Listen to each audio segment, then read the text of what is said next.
Kia ora and welcome to Canterbury Live. It's Tuesday 24th of June. We're going to have a great show. You're going to meet some wonderful guests first up very shortly. Now, a special hello to Neville and Robin Carter. Now, they were a couple that won the wonderful trip away, or one of the two couples that won a trip away to Braemar Spa Lodge. They went last weekend and they wanted to say a big thank you to the team at Braemar Spa Lodge. They apparently were treated like a king and queen. They just couldn't believe that the staff couldn't do enough to make them feel welcome, and suggest to everyone, if you want that special weekend away or want to give a present to someone maybe, then head up to Hanema Springs and stay there. So that's really nice, isn't it? Now, coming up on today's show, it's coming up to Matariki, the Māori New Year, and so we're going to learn more about that. We are having a little snippet of High Heels in the High Country. The episode goes to air tonight. And of course, we met Rihanna Smith last week, and she's on the 12-week challenge thanks to Contours, so we meet her on her first day. Now, have you ever experienced a bad hair day? Don't lie. I know you have. We all have. And there could be one right there. That's a shocking pair of teeth as well as a bad hairdo that we are seeing there. And what else we got? Dave Beckham, can you believe it? He does have bad hair days. I don't know what he was thinking. Sort of an African theme going on there. And Nicki Minaj. Wow. And that is the mullet to kill all mullets. And look at it. It's amazing. And yeah, that's just a lot going on really there, isn't it? It looks very demure. And seriously, this chappie did not look in the mirror when he left the house. That is just wrong on so many levels. And Tommy Lee, I don't know if he was under the influence or maybe his children did his hair in the morning. Could be. And yeah, enough said really. That is a shocker. And look at that man, he has so much money and you think he'd better afford to have a really great hair transplant. But alas, no.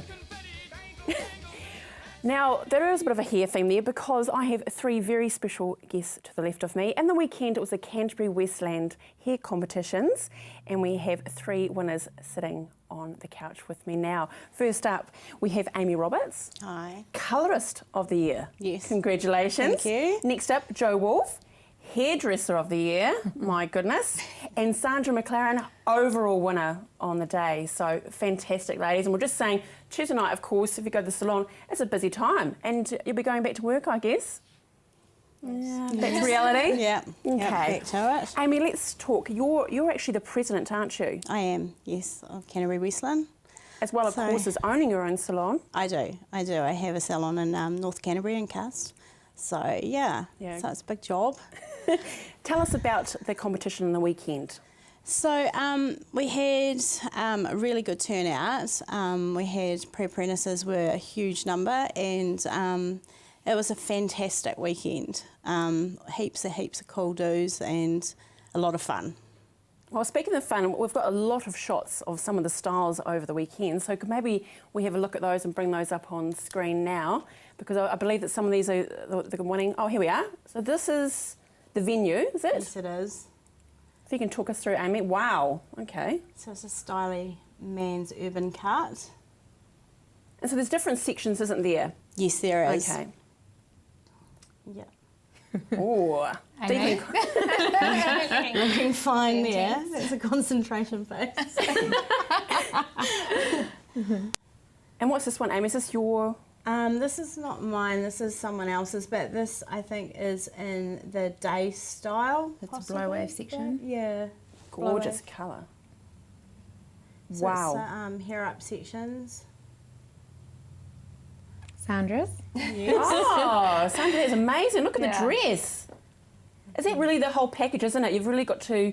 Okay, it's about the hair, but I guess you have to really think about what your model is going to wear as well. Yeah, well, especially this event is a bit of a couture kind of catwalk event, so it's brilliant there. This would be directional colour, so something that's a little bit out there. I like that too. That's very funky. That's something like you'd see on like The Voice or, you know, X Factor, isn't it? I mean, it's amazing. Jeepers. Do you find it hard to find models? Because it's a big thing, isn't it? Putting, like, you know, selecting colours and you've, you know, someone's actually putting the body on the line, aren't they, really? Yeah, definitely. It's really hard to find models, but when we do find models, we really look after them, and we have such a fantastic day, and they become part of your sort of salon family. Yeah. Yeah. Again, back to the fashion. I mean, that's such a Yeah, it's complementing quite different. Lots of fun putting it together. Cool. So what trends did you see that were emerging, do you think, Sandra, from the weekend? Oh, I don't know. Bit of everything. They're usually a little bit more out there than normal here. Yeah. And there's still a lot of short, short underneath and a bit longer on top, and some of it's coming forward, and there wasn't so many blunt fringes there, so No, there wasn't. it's looking a bit nicer and softer and longer. Yeah. So, Jo, how do you decide what style you're going to go with? I mean, is it researching about what is current, or are you trying to create something totally different? Probably your hardest thing is finding the model, to be honest. So generally you'll find a model, what suits them. Then Right, okay. mood boards. We do a lot of mood boards, coming up with ideas of what we think's in fashion and then what we can push. So you might have one idea of what looks good and then how can you push it to the next level, pretty much. Okay. Concentrating on the hairdressing side of it, do you, when you in your own salons, maybe Amy can answer this, do you have a lot of people that when they come into you, they want to be like the picture? Yes. Yeah. Jennifer Aniston. Yeah. Oh, is that Jennifer Aniston? Is that the one that was the big hairstyle to get? So what do you do then? Because obviously not everyone is Jennifer. So how do you work around that with your clients? With consultation and obviously just explaining how they need to do their hair. Not everybody can have that certain thing, you know. They could have really, really tight curly hair. Right. And just, you know, not ideal style for them. Yeah. So it's all through consultation and explaining it to them. Yeah. In a diplomatic way. Yeah. Yeah. Okay. Polite. So Jo, after winning your hairdresser of the year, what's the next step for you? So we do quite often have a Supreme year. We haven't got one this year. So we're not going up to Auckland. Right. So from here on, it's finding the next competition, which is actually our Wella. It's photographic, so it's quite different to doing it live as the photos. So you prep, take photos, and then send, and then do the live if you get through. So it's a little bit backwards. Right. Yeah. Well, Sandra, Jo, congratulations. Thank you. Amy, if you're looking to get into hairdressing, what's the best thing to do? So you can contact CPIT or Iraqi. There's also another hairdressing course with SIT, and you can contact them for pre-apprentice courses, or Wonderful. start looking around for salons. Yeah. Congratulations, ladies. Thank you so much for making the effort to coming in. Well done. Look forward to the next step. Now, after the break, of course, it's Contours, Rihanna Smith.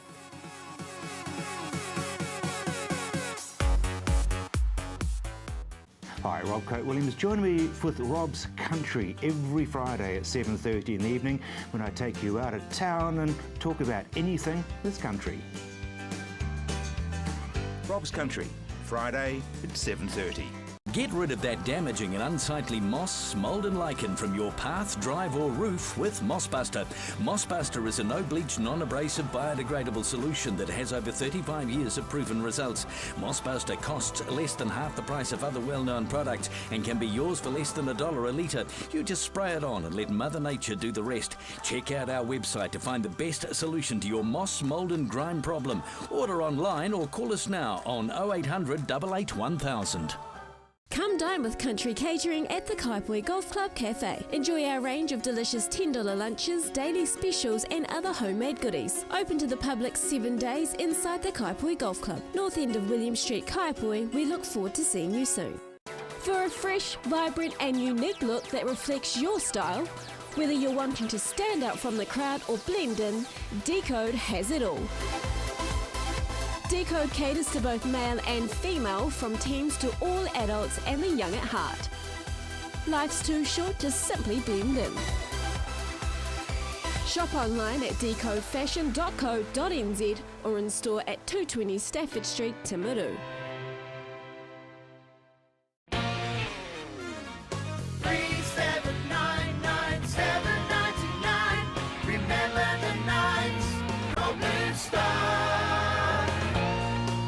Blue Star Taxis has been servicing the Canterbury region for over 80 years. Canterbury owned and operated, with a passion for providing safe, reliable public transport in Christchurch to Canterburyans and visitors to our city. Home safe every time with Blue Star Taxis. Every Saturday evening at 8 o'clock, we screen a riveting and educational documentary, ranging from history to music, culture to religion, and everything in between. Saturday night documentary, 8 o'clock, right here on CTV. It's Canterbury.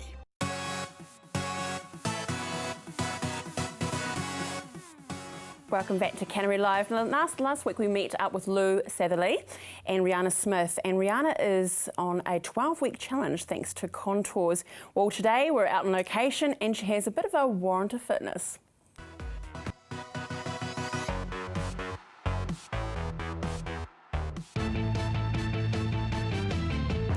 Now I'm down here at Contours in Papanui on Cranford Street and we're about to meet Lou. Now she's going to take me through a consultation, we're going to do some goal setting and we're going to get into some exercising. So let's get this 12-week challenge underway.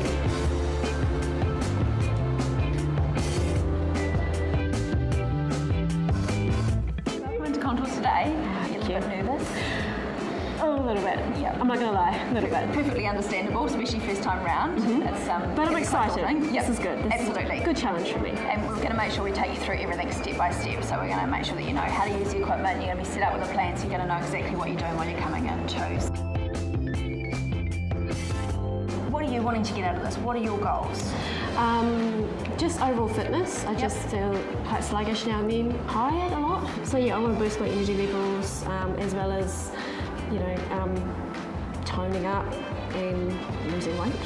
Overall thing. Absolutely. I guess getting into winter as well, so we get a little bit lazy, so too cold to do things. So I really want to, just sort of push myself to actually get over that. Yeah. So keeping healthy healthy and active over the winter months as well, so you can hit next summer feeling really good rather than like, someone's coming in a month and I haven't done anything. I still don't kind of feel good and I don't look good, or Yeah, absolutely. So hit the summer months feeling confidence. What's like the safe weight, amount of weight to lose in a week, perhaps? So we're looking at about half a kg in a week, no more than that. So that's what the Ministry of Health and ACSM, who set a lot of the guidelines for us in the industry, suggest. So anything more than that is when you're getting into that quick fix. It's either too low in calories or it's puts you on that yo-yo cycle that we want to try and break out of. So we can help you a little bit with your nutrition on the way as well. Okay.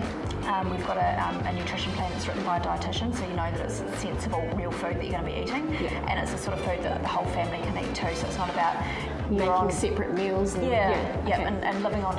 We don't want you living on shakes while you're having to cook a big, big steak dinner for the rest of the family. I'm still hungry. Okay, so let's go get your measurements done. So we've got the starting point to work from. All right. Okay, and a way of monitoring you as we go through and keeping track of you. Okay. And then we'll go and get stuck into some fun stuff on the gym floor. Okay. Okay. Let's do it. Cool. Yes. We're going to go around bust, waist, hips, butt, your thigh and your arms. So it's a whole lot. Sure. But that helps because some people lose weight quicker from some areas different parts. as well. I know that I always lose weight up here first than anywhere else. And often it's the area that you want to lose it from the most is the last area. And that it's the starts hardest. moving. And it's the hardest. Yeah.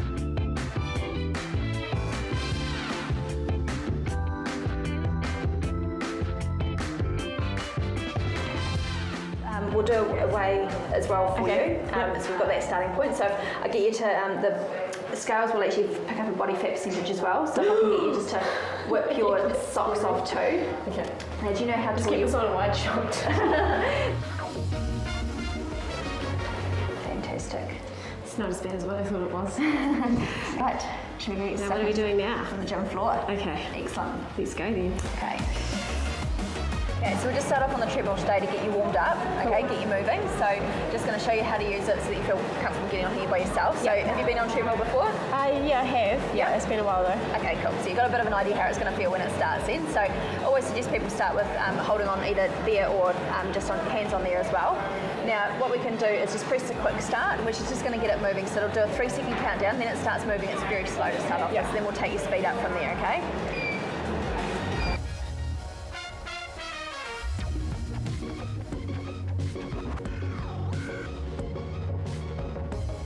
We're going to get you doing about 3 sets of 10 repetitions. So what that means is that you're going to do it.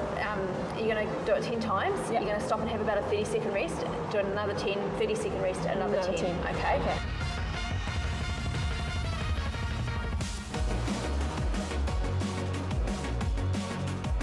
Okay, so what I want you to do is to go down no lower than thighs parallel to the ground. Okay. How's that weight feeling? It's fine. You probably do a little bit more, couldn't you, on that one? No.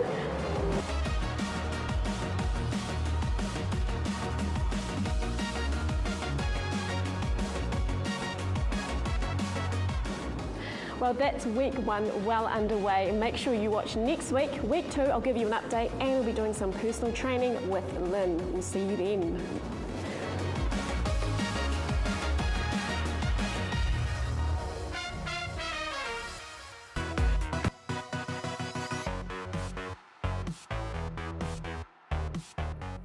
Kia kaha, Rihanna. That's awesome. It's her first week of 12 weeks, so well done her for stepping up and doing it. Now, we have this weekend, of course, is a Star Home and Leisure show, and we have 6 double passes to give away. So you simply just need to call Marianne now on 03 3777 033. Now, stay with us after the break. We are learning more about Matariki, the Māori New Year.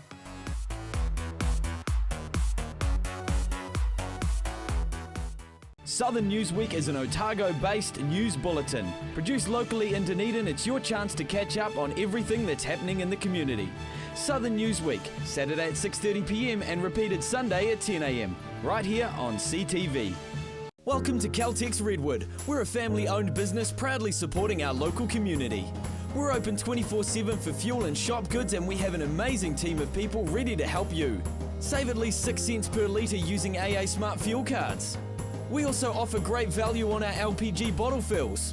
We have a full workshop and Bridgestone Tyre Centre. Our mechanics and tyre technicians will get your car sorted. Caltex Redwood, we're just down from St Bede's on Main North Road. Caltex Redwood, what drives you? Come in and meet the locals at the Bush Inn Centre. Whether it's to grab a coffee on the go or to catch up with a friend over lunch or dinner, the Bush Inn Centre is the perfect place. With our unique range of shops, you'll find everything you're looking for and more. Our friendly locals are always happy to help. We have plenty of parking at the Bush Inn Centre, making your shopping experience just a little bit easier. So come in, meet the locals and shop Bush Inn. You'll find us on the corner of Riccarton and Waimari Roads. Building, renovating or redecorating? Visit the Star Home and Leisure Show with KiwiBank. Win a sparkle from 4 Seasons Home and Leisure, cooking demonstrations from MasterChef finalist Beck Stanley. A show full of ideas and inspiration. The Star Home and Leisure Show, CBS Canterbury Arena. Kia ora! Hey, my name's Victoria. And my name is Nana. Climb aboard the Tiki Tour bus and join in on all the fun. Every Saturday at 8 here on CTV. Ka kite. Enjoy the show.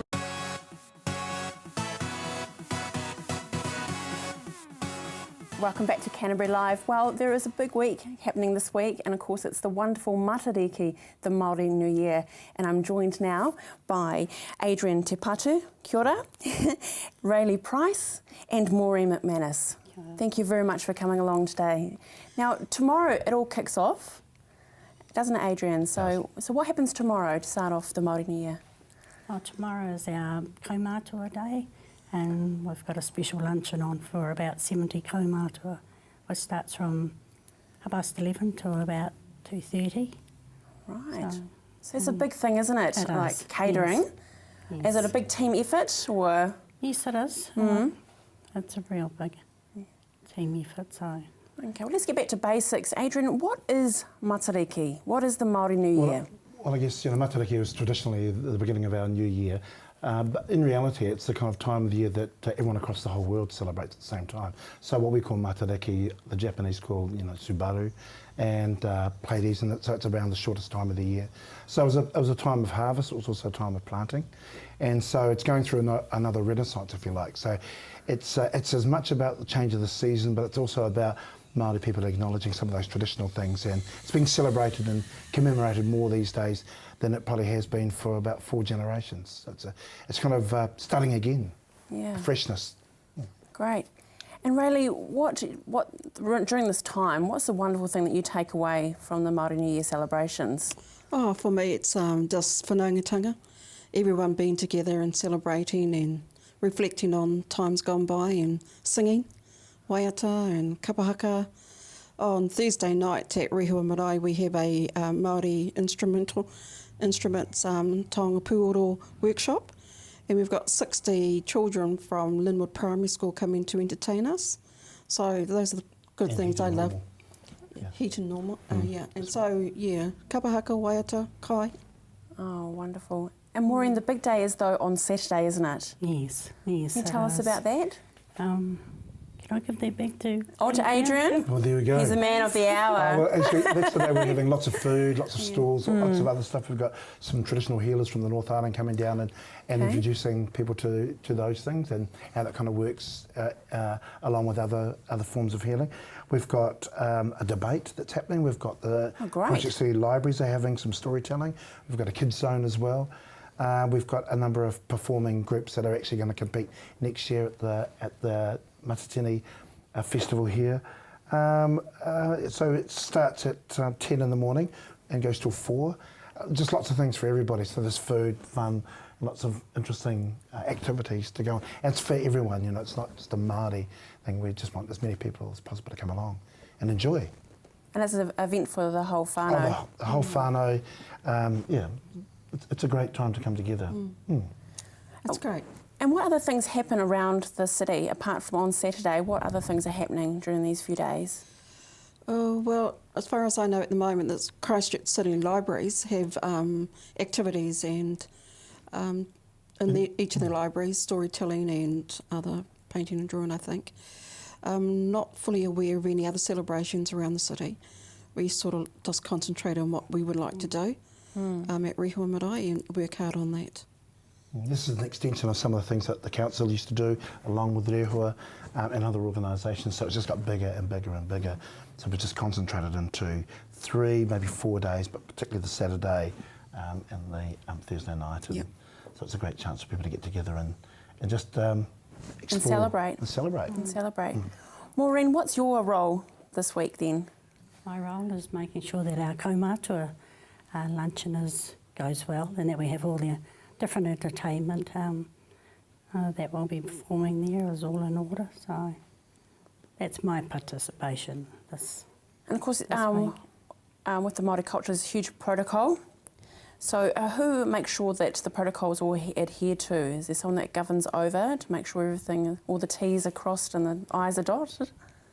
We're trying to make it we're trying to make it comfortable so there's not a fear of too much process going on, but we stick to some clear rules. So we'll be starting with a karakia at 9:45, you know, to just give a blessing to the whole day and make sure, you know, they say with the right preparation, you always get the weather you deserve. So it's kind of a bit of a metaphor for that. So we'll start, we'll end in that way, and with the proper beginnings, and we'll welcome people on in a more casual sense. We try not to keep it too formal. Yeah. And we don't want to scare people away. We just want to invite people to participate. Food and fun and activities. And that's what we... Sounds good. Why do you think it's so important in today's society that we keep this tradition going and to celebrate Matariki? Well, why do you think we should keep it going? Why should we keep on celebrating it? Because it's a practice that's, you know, was here before we were long born, and it's just things I know my parents and my grandparents and before me, they just did things at this particular time of the year.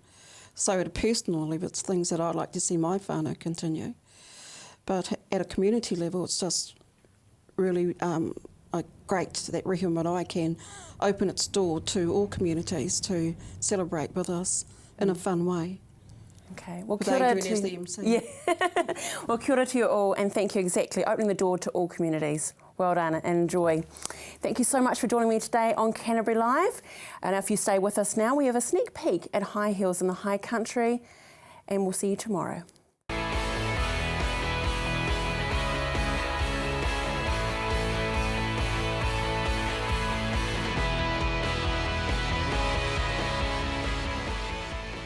Stepping stones into the agriculture industry. These 2 young girls are studying towards a future not many are choosing to follow. It's definitely not like a 50-50 split, but like there's way more girls than I thought there would be. Despite entering a male-dominated industry, Kate and Genevieve are getting a solid grounding of how it all works at Lincoln University, and they're fighting stereotypes about women working on farms. I think the general comment is people can't believe the number of actually attractive girls here. So I know. Yeah, it's quite funny. People's perceptions. What do you think people do think when they think of University of Lincoln? Gumboots and like farm bogans. Yeah, just real gross sort of, like, yeah, just farmers and like, yeah, not, but primitive, perhaps, yeah. Genevieve's studying a 4-year degree of a Bachelor of Agriculture Science, with big plans of what she wants to do with life after university. It's kind of the big question, isn't it? There's so many opportunities, really, for people graduating. Like, it's just, people coming to uni, like I've had job offers already, like second year. Several people say, hey, can we employ you yet? Like, no, sorry, got a while to go. But for myself, I see myself sort of an educator, I suppose. I'm really interested in biological farming. So sort of educating people, sort of an alternative route or sort of an approach to it. Yeah, eventually farm ownership. Kick Dad off, go home.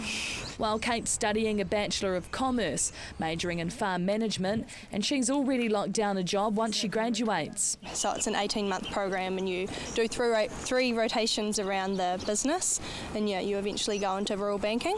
Genevieve grew up on a farm in the North Island with sheep, beef, deer, cropping, forestry and dairy support. Which has helped, not hindered, her interest in agriculture. I suppose growing up on the family farm, I had a rather large influence, but I suppose sort of going to high school, really enjoyed science and sort of, I don't know, just more, I suppose it was, I got really excited about understanding stuff in the classroom and then relating it back to actually what's happening on farm around me. So that's what, yeah, led me to keep studying science. For Kate, she grew up on a 1,000 cow dairy farm in Burnham, but she didn't always plan on entering the rural sector, originally planning to enrol at the University of Canterbury. And I just realised how many opportunities there are in the agriculture industry. Yeah, just thought it was a really relevant degree, and yeah, and it's paid off. Like, yeah, I've got myself a job already, which is awesome. But the pair aren't concerned about entering a male-dominated industry. I think that perception has sort of changed now. Traditionally, it would have been male-dominated, but not so much anymore. Like, there's heaps of women in agribusiness. I know, because we've got, like, within the year group, like living in the halls, you've made so many friends with all these guys, and they all respect you and like value what you've got to say, and will come and ask for help with stuff. So it's like, I don't know. I think coming forward, like, these are all the people we're going to be going into, like, with the next generation, really, and yeah, I don't think it's going to be such an issue. With such good heads on their shoulders, the pair are set to be the next leaders in the agriculture sector.